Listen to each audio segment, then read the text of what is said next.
Good afternoon, and thank you for those of you who have joined us for today's session. I know a few more people will trickle in over the coming minutes, but this is our third episode in our three-part series on security governance in AI.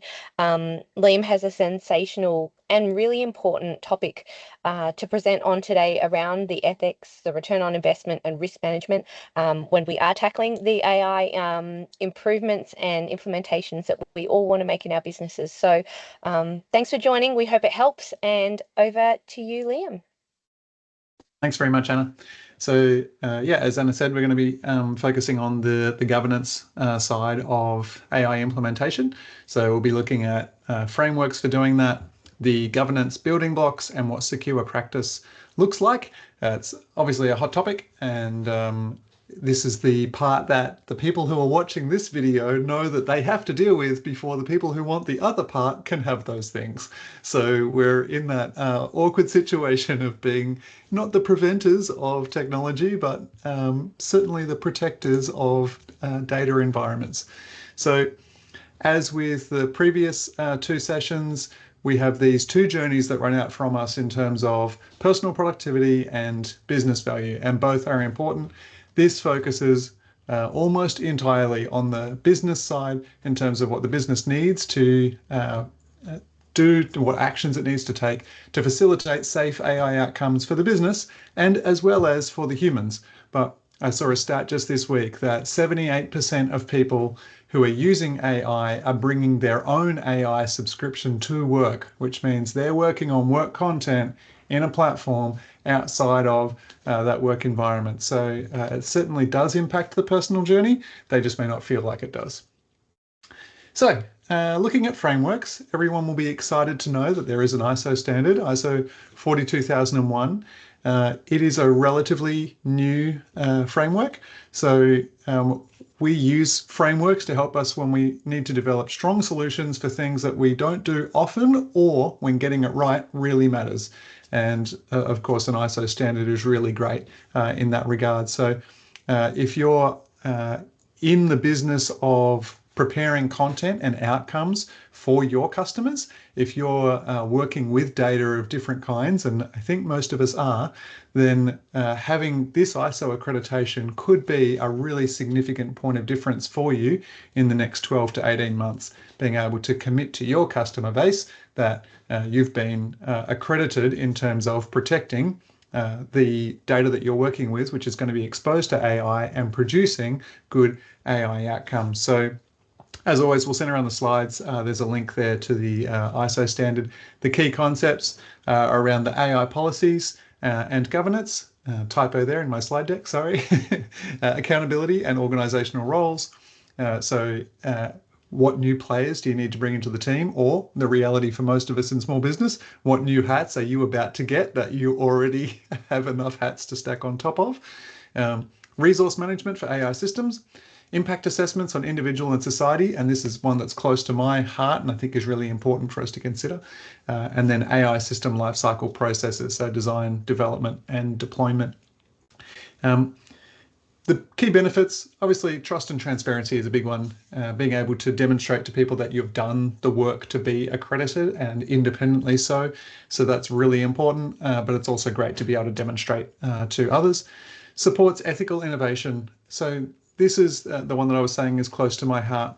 An ethical impact assessment is a really important part of the business stream of development.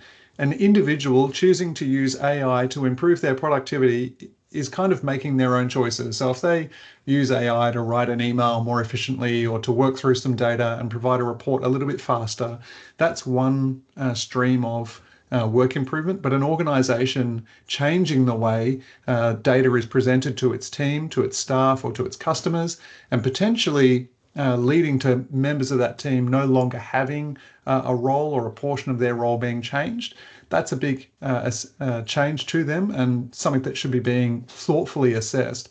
We can't hold back the ocean. These changes are coming, but how we see the people on the way through and make sure that we're serving and protecting them really does matter. And then, of course, stakeholder confidence.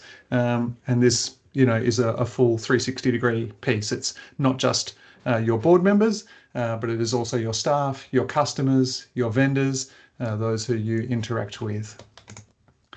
So frameworks, you've got your old favorites in here as well. ISO 27001 and NIST both have statements that address AI in some content. The Essential 8 and the Center for Internet Security's controls are really valuable for protecting the data that AI will be leveraging or that might be exposed to AI. RFFR, the same.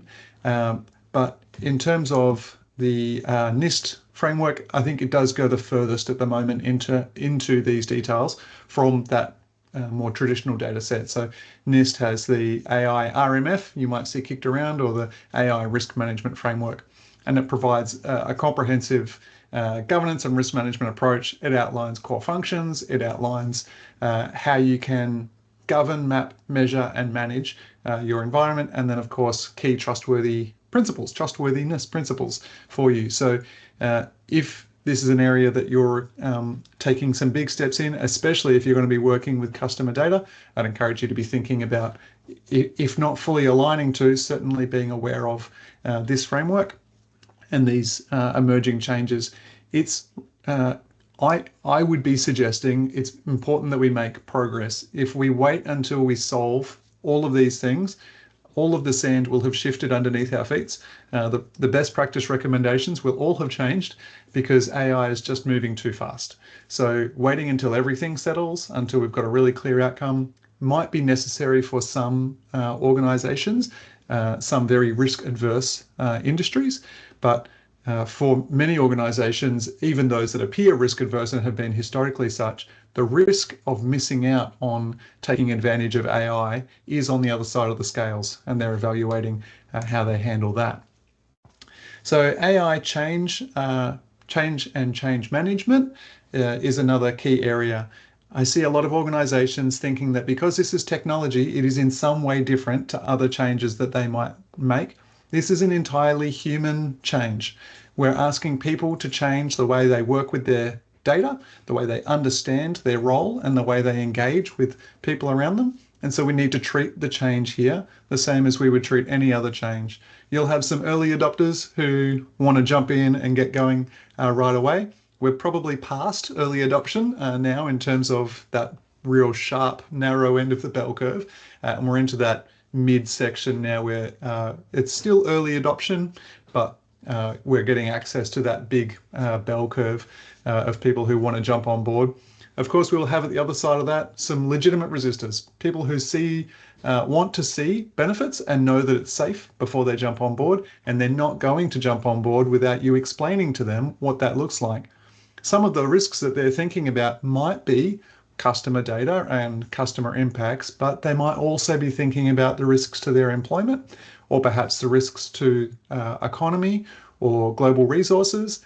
A common one that's thrown around, perhaps a little bit less so now, but certainly this year, is the statement of every time you ask ChatGPT a question, it consumes a cup of water. That statement was made on a report that has just last month been found to be using data out by a factor of about 1,000. And that's the source data, and they've extrapolated outcomes from that. So people are getting a lot of misinformation, both on the side of what AI can do, and actually it's not there yet, but also the negatives, which are not necessarily as bad as perhaps they seem to be. So working with those members of your team who have concerns and who are speaking up or might need to be encouraged. And then of course you'll have the laggards who sit at the end who won't like change of any kind, and we'll need to work with them as well. So in the wrap up from today's session, I'll share a couple of documents which might just outline some of the workflows of navigating that implementation cycle and what it might look like to create those structures that can give people in your team some confidence to feel like, yes, this is a good change, we're taking it seriously, we're appropriately prepared. So things like strategic alignment, making sure that it's a business-led vision, that it's got support from the top, and that they know that this is here to stay and it's going to get properly executed.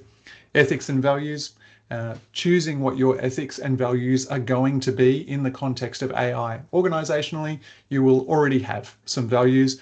You'll already have statements in your culture that define who you are and what you're trying to achieve, your purpose and your mission, etc. Some of those will translate beautifully into the AI context, and some may not. You might need to develop some new statements or some new elements that sit within this area that might exist for the life cycle of an AI project, for example. Two common ones that come up, which I think are really worth giving some time to, are transparency and human oversight. So the human oversight piece, making sure that AI is not making decisions fully autonomously until it is appropriately tested and the risks are low enough for it to do so. And transparency, not trying to hide from people that you're using AI, because in most cases they know. We can spot an AI-generated image, an AI-generated email or report. There's a lot of signs. People are not silly. So it's better that you're the one stating AI has been used in the development of this report and it has been reviewed by a member of our team or whatever it might be. Governance structures.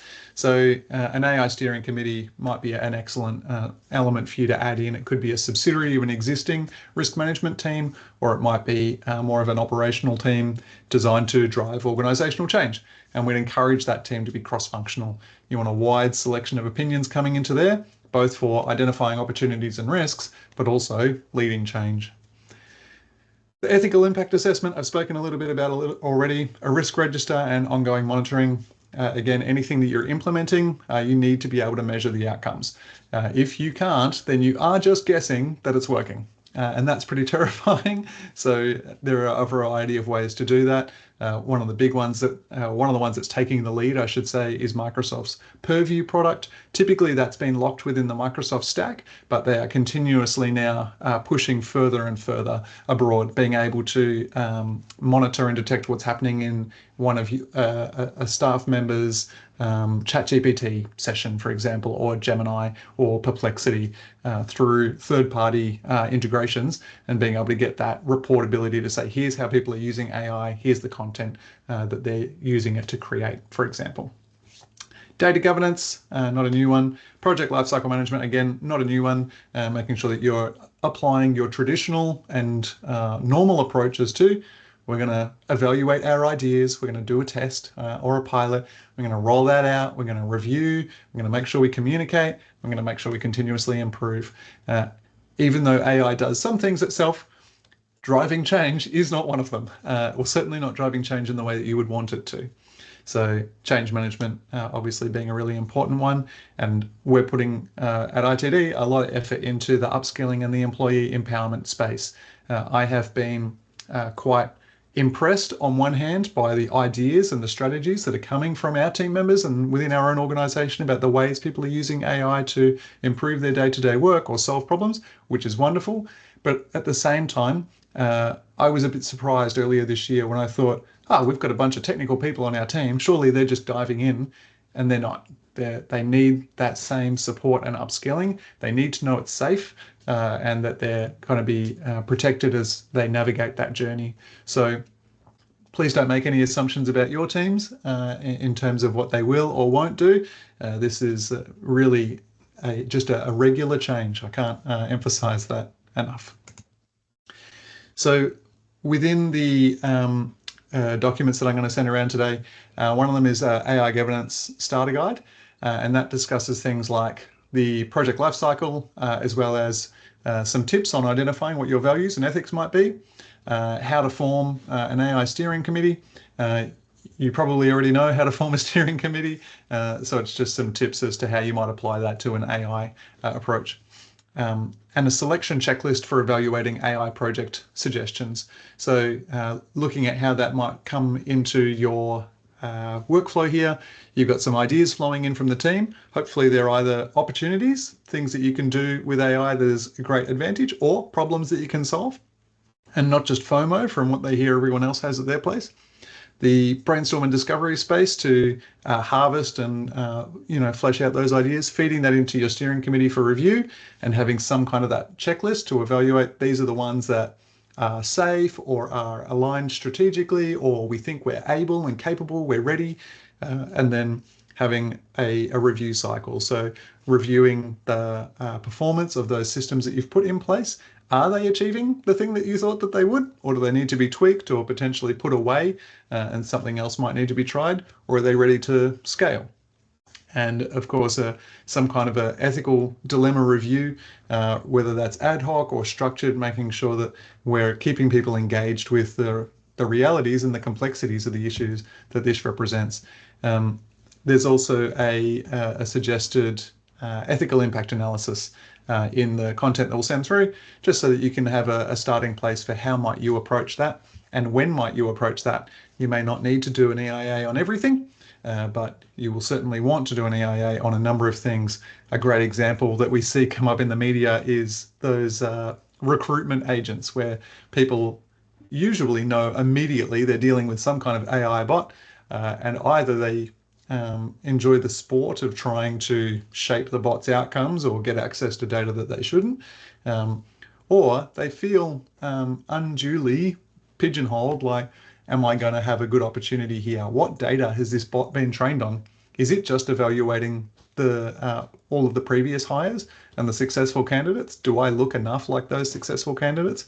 And of course, for you creating that bot, have we appropriately trained this to look at what we're looking at in terms of desired employee recruitment outcomes? Have we trained it on what a good candidate looks like more broadly than just the candidates that we've had success with in the past? So it's a really great tool and a really great approach to consider. Of course, ROI over FOMO, I mentioned ROI on the last page. I do say this a lot. So there is some great reporting built into the Microsoft stack. If you're using a Copilot based agent, you can get some good numbers right out of the gate in terms of how people are engaging with your Copilot licensing. Copilot is an extra cost, and so you want to make sure you're getting value from that. Whether you're using a pay-as-you-go model for an agent that you've created, like we've got a screenshot there of the EOS Q&A agent.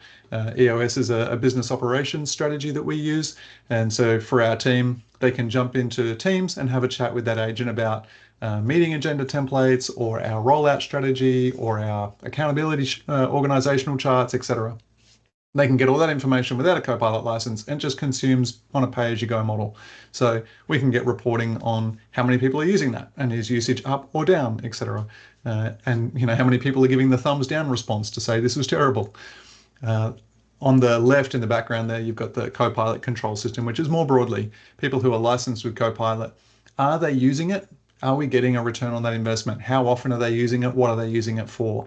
Microsoft has just announced some heavily discounted pricing to boost their Copilot adoption, to the extent that there are some scenarios where you can add a Copilot license to an existing Microsoft license for as little as $10 a month extra, as compared to where it was sitting, which is $30 or $40 previously. It really is we're going to see a big uptake in terms of people seeing that, okay, pricing has shifted, the ROI is now accessible. I can see that I can save $10 worth of time or get access to $10 worth of outcomes per staff member.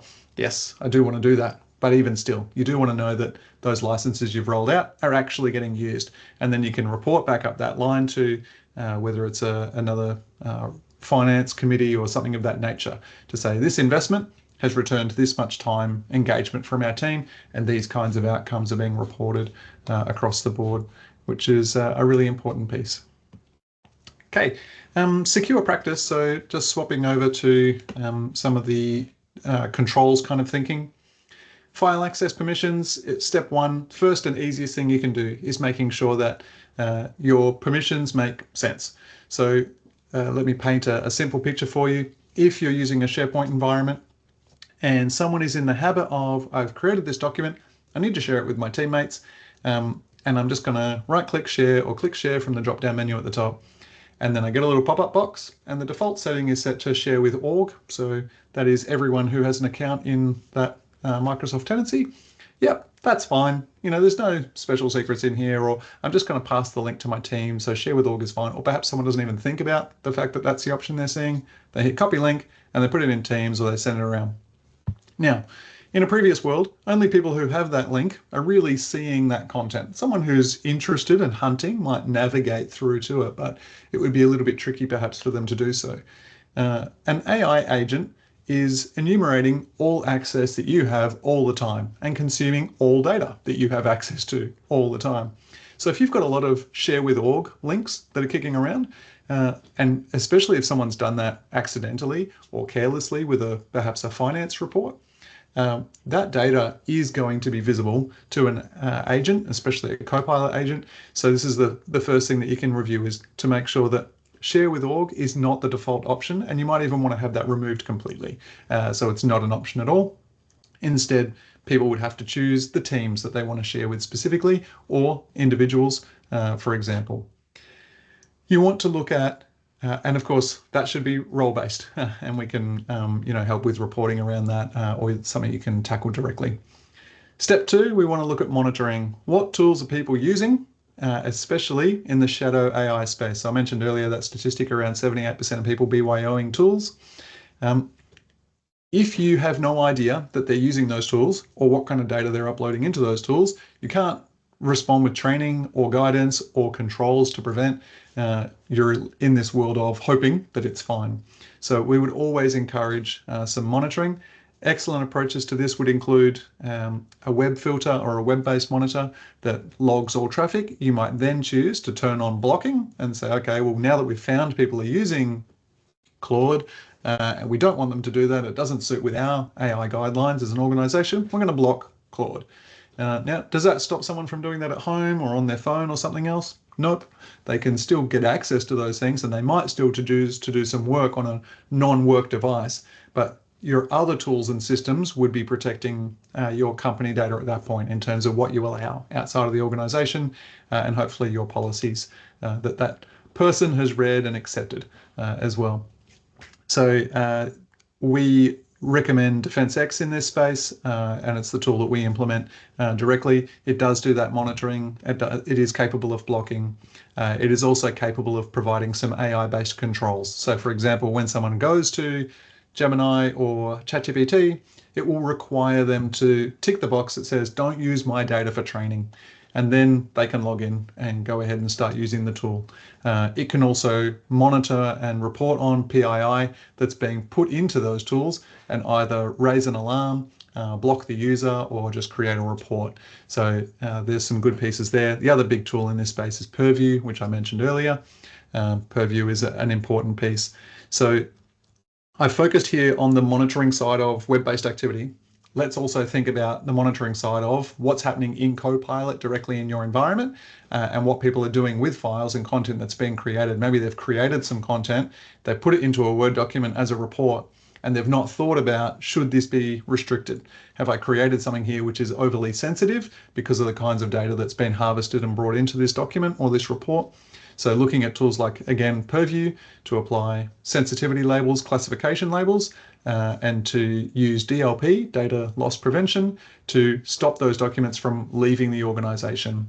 So Purview is not specifically an AI product, although it does have AI functionality and it does focus on some AI monitoring areas. It's more around knowing where your data is and being able to protect it in situ. And it's a really important part of creating new content at volume. I don't know if this is baloney or if this is a defendable position, at a Canalys event last week, that we now already have more AI generated content than human generated content on the internet. As I said, don't know if that's true, but nevertheless, it stands to reason that the content creation is certainly ramping up quickly. And so we need to be using tools and strategies to help us govern, know where that data is, and so on. And of course, providing AI tools and training is really important for people as part of that. And then alerting. So whatever the tools that you're putting in place to monitor, they need to be able to draw attention to an area that needs a response in a timely way.